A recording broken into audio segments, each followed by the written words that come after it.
What is going on, YouTube? Welcome back to the channel. Today's video we are going over the top 3 shotgun gauges, not counting 410 because fuck 410.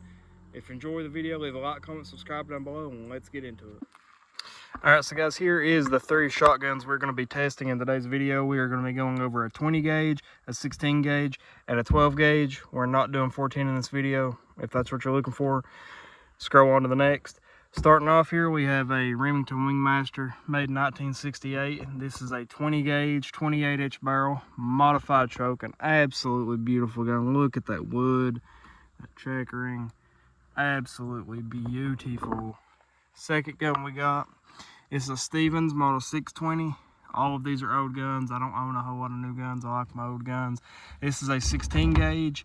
This gun was my dad's first shotgun. This shotgun has been shot to absolutely death, but it still functions okay, you could say.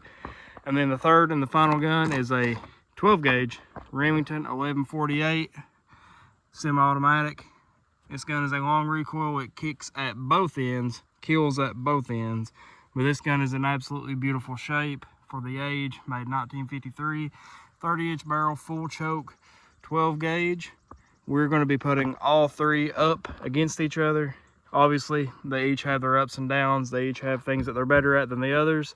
And we're about to find out what those are, so I can give you guys a honest and educated video, so you can go out and you can find the shotgun caliber gauge that you need for your specific needs.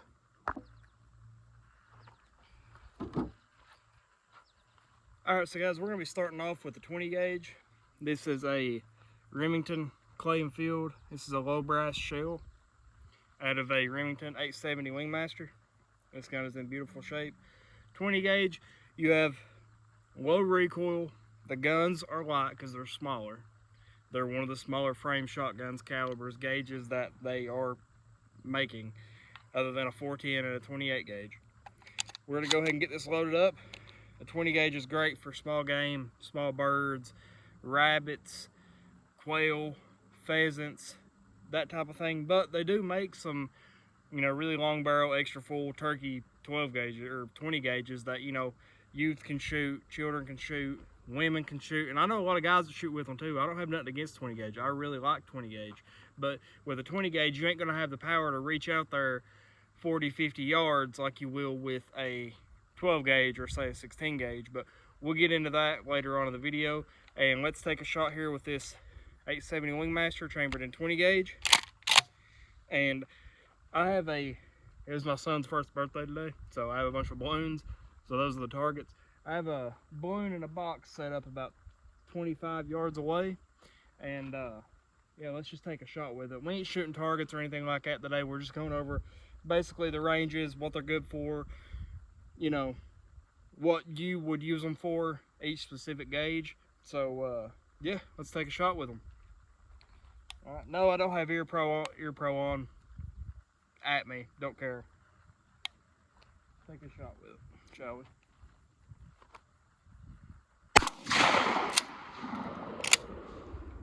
Safety is on. Gun is down. So that was the 20 gauge. All right, so guys, next up we're going to be going over the 16 gauge. Honestly, this is kind of a forgotten shell, a gauge, because 12 gauge outshines it. 20 gauge, I would say for the most part, outshines it as well. The big thing about 16 gauge in 2026 is ammo availability. I don't have an issue with it. I can go into Walmart and I can get 16 gauge in my area, but I know a lot of people, they have a hard time getting 16 gauge shells in their area. So that is the thing you have to watch out for if you buy a 16 gauge shotgun. Now, for shooting wise and hunting wise, they're kind of in between, obviously, a 12 and a 20 gauge. They have a little bit more power than a 20 gauge. You can reach out a little bit farther, but obviously they're a little bit heavier. Ammo's a little bit more expensive when you do find it. They kick more. So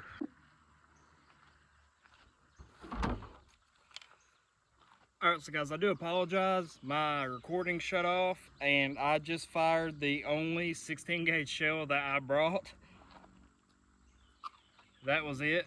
I shot a can out there, and yeah, but like I said in the video, 16 gauge, the biggest thing you got to watch out for is ammo availability, because there's going to be times where it's going to be harder to find 16 gauge shells when you're going to be able to find 20 gauge and 12 gauge all day long. Is it worth the tiny bit more power that the 16 gauge brings that the 20 gauge don't have for the sheer purpose of you being able to find ammo? Is the trade-off worth it? That's for your decision to make. This gun was passed down to me. I didn't buy this. I have personally never bought a 16 gauge. I own a ton of shotguns, and this is the only 16 gauge I have because it was gave to me. I would buy one personally because I don't have a problem sourcing ammo, but some people in certain states have that issue, unfortunately, but that's the way it is. So yeah, you'll be able to reach out there a little bit farther, a little bit more power with the 16 gauge, but me personally, I believe the 20 gauge and the 12 gauge are better choices. I like to squirrel hunt, rabbit hunt, etc. So 16 gauge is okay, but I would choose a 12 gauge over a 20 gauge and a 16 gauge, but that's just me personally. So this was a 16 gauge, and let's move on to my personal favorite, my choice, but this is a video for you to make your own opinion and go out and get what you want. So let's move on to the 12 gauge. All right, so guys, this is our final gauge caliber for the day. This is a 12 gauge Remington Model 1148, like I said earlier in the video. This is a 30-inch barrel full choke. This gun kicks at both ends because it is a long recoil. The whole barrel reciprocates in the receiver, therefore making it kick a lot harder. But I do like this gun more than I do an 1100, simply for the fact that I like older guns. Yeah, an 1100, you get the 60s models, etc. They're old, but I like odd, you know, older. This is a 53 model gun. So yeah, we're going to be firing a Remington 6-shot high brass. I think it's 1300 feet per second. And this thing's gonna hurt my shoulder. That's just the way it is. I got another can set up out there next to that box that actually fell over, so oh well, it is what it is. We're just shooting it just so I can show you guys it's shooting it. So let's get this 12 gauge loaded up in our 1148. All right, safety is off, and I hope you guys can see that. It's next to that blue box. So yeah, let's take a shot. This is gonna hurt my shoulder, but I'm not a pussy, so it is what it is. There it is. Fuck my shoulder, am I right? Gun's clear, safety's on. And that was the 12 gauge, guys. Obviously, each gun has their own ups and downs. Alright, so guys, that was the 12 gauge. Obviously, it kicks the hardest, but with the 12 gauge, you have the most power out of the 12 gauge, a 16 gauge, the 20 gauge, a 28 gauge, and a 410. You have the most powerful gauge that is made today.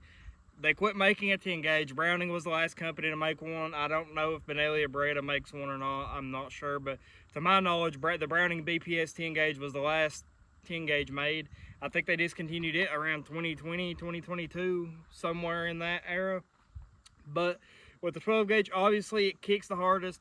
Now, don't factor in that specific gun, because that gun kicks like a fucking mule compared to every other 12 gauge I have, because that gun is an automatic long recoil. It kicks hard.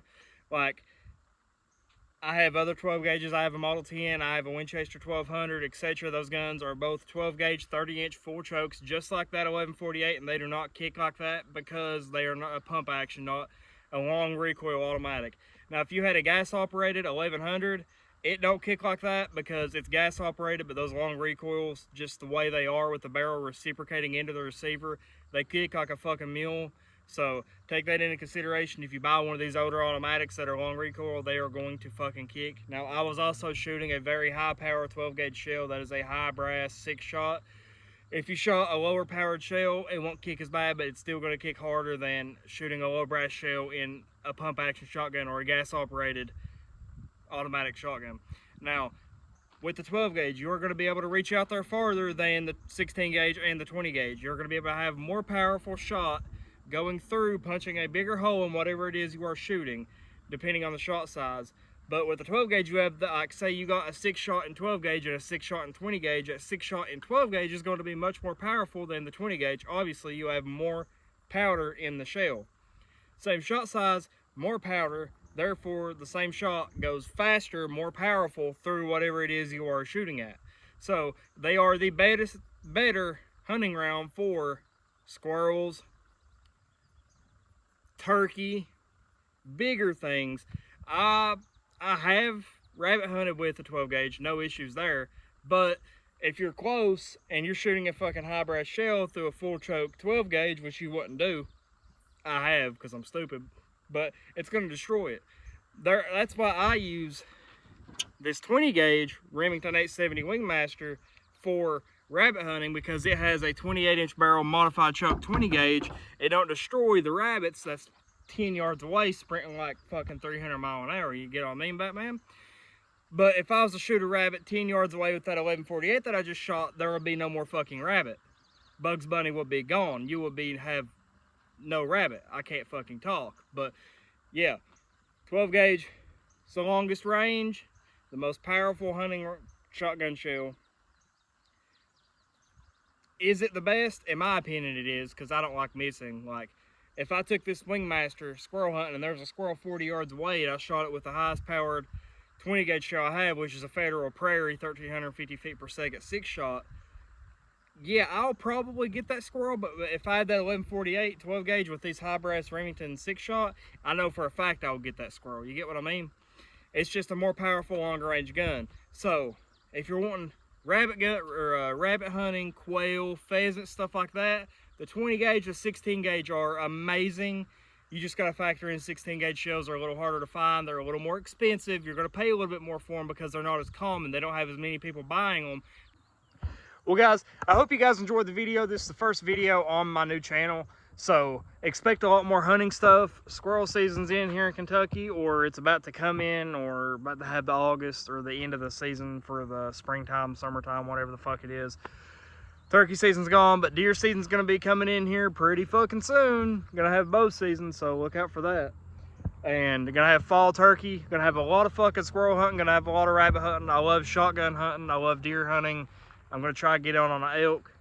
So if you guys enjoyed this video, leave a like, comment, and subscribe. And y'all peace out.